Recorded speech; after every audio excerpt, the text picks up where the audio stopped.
عليك الله يا خير الورى تعداد حبات الرمال وأكثرا صلى عليك الله ما غيث هما. Assalamu alaikum wa rahmatullah. Nous allons étudier, Inch'Allah, la vie du prophète Muhammad sallallahu alayhi wa sallam. Allons-y. Le prophète Muhammad sallallahu alayhi wa sallam a été envoyé dans un milieu très difficile. Il y avait d'un côté les Romains et d'un autre côté les Perses. Donc, le prophète alayhi salatu wa sallam, si on veut raconter son histoire, il faut raconter avant sa biographie 3 histoires. La première, l'histoire de Abd al-Muttalib, son grand-père, avec le creusement du puits de Zamzam. Ensuite, deuxième histoire, l'histoire de Abd al-Muttalib avec son fils Abdullah, le père du prophète Muhammad sallallahu alayhi wa sallam. Troisième histoire, l'histoire de l'éléphant avec le roi Abraha qui venait du Yémen. On commence par la première histoire. La première histoire, c'est l'histoire de Abd al-Muttalib et le creusement du puits de Zamzam. Allah subhanahu wa ta'ala a choisi le grand-père du prophète Muhammad sallallahu alayhi wa sallam pour creuser le puits de Zamzam. À cette époque, Abd al-Muttalib n'avait qu'un seul fils. Il avait son fils Al-Harith ibn Abd al-Muttalib. Donc, pour cette raison, quand il a vu Abd al-Muttalib que personne de Quraysh ne l'a aidé à creuser le puits, il a fait un dua à Allah. Il a dit, oh Allah, si tu me donnes 10 garçons, j'en égorgerai un pour toi. Deuxième histoire. L'histoire de Abdullah et le sacrifice. Allah subhanahu wa ta'ala a donné à Abd al-Muttalib 10 garçons. C'est pour cette raison que Abd al-Muttalib décida de répondre à son nadr et de faire son nadr qui était d'égorger un de ses enfants. Il a choisi d'égorger Abdullah.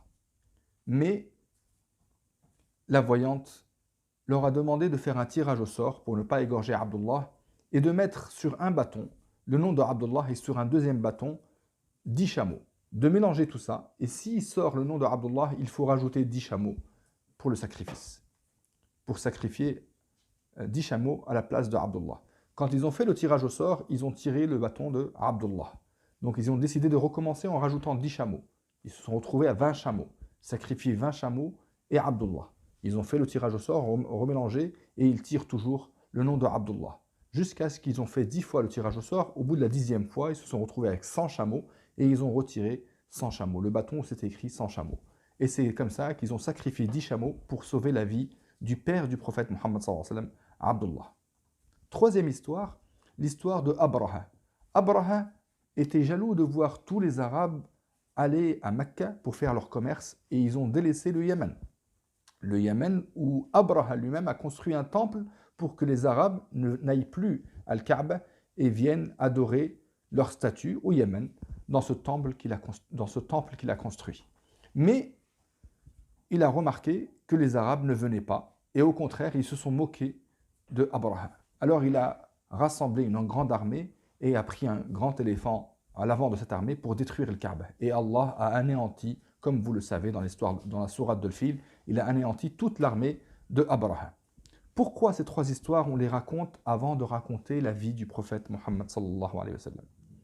On raconte ces 3 histoires parce que la première histoire, le creusement du puits de Zamzam, c'est que le grand-père du prophète Muhammad sallallahu alayhi wa sallam, c'est lui que Allah subhanahu wa ta'ala a choisi pour abreuver les pèlerins.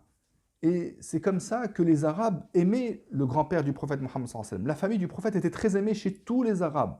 Quand ils faisaient leur pèlerinage, ceux qui les abreuvaient, ceux qui les nourrissaient, ceux qui étaient généreux et qui les accueillaient à Mecca, c'était la famille du prophète Muhammad sallallahu alayhi wa sallam. C'est pour ça que le prophète Muhammad sallallahu alayhi wa sallam, quand il est devenu prophète, il a trouvé beaucoup de respect chez les Arabes. Beaucoup d'Arabes n'ont pas voulu combattre le prophète Muhammad sallallahu alayhi wa sallam pour l'hospitalité de ses grands-parents et pour la générosité de la famille du prophète Muhammad sallallahu alayhi wa sallam. Deuxième histoire, c'est l'histoire du sacrifice de Abdullah, le père du prophète Muhammad sallallahu alayhi wa sallam. Ça, c'est pour faire le lien avec le premier ancêtre du prophète Muhammad sallallahu alayhi wa sallam, l'ancien ancêtre du prophète Mohammed sallallahu alayhi wa sallam, qui est Ismaïl. Ismaïl a été aussi sacrifié par Ibrahim, donc pour que les gens fassent le lien entre Ismaïl et Abdullah.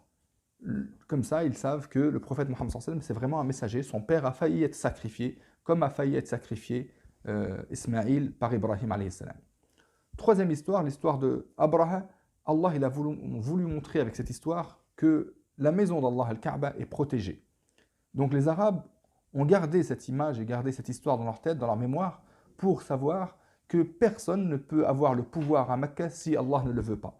Donc le prophète, quand il rentra à Mecca avec 10 000 hommes et qu'il a conquis Mecca et qu'Allah lui a donné le pouvoir à Mecca, ils ont su, tous les Arabes, que cet homme-là était un prophète. Et s'il ne serait pas un prophète, Allah l'aurait anéanti avec son armée de 10 000 hommes. Mais comme ils l'ont vu rentrer avec cette générosité, avec cette modestie et avec ce bon comportement, et ils ont su que Allah n'a pas anéanti, ils ont su que c'est un réel prophète. C'est pour ça qu'on voit que tous les Arabes sont rentrés dans l'islam après la conquête de Mecca.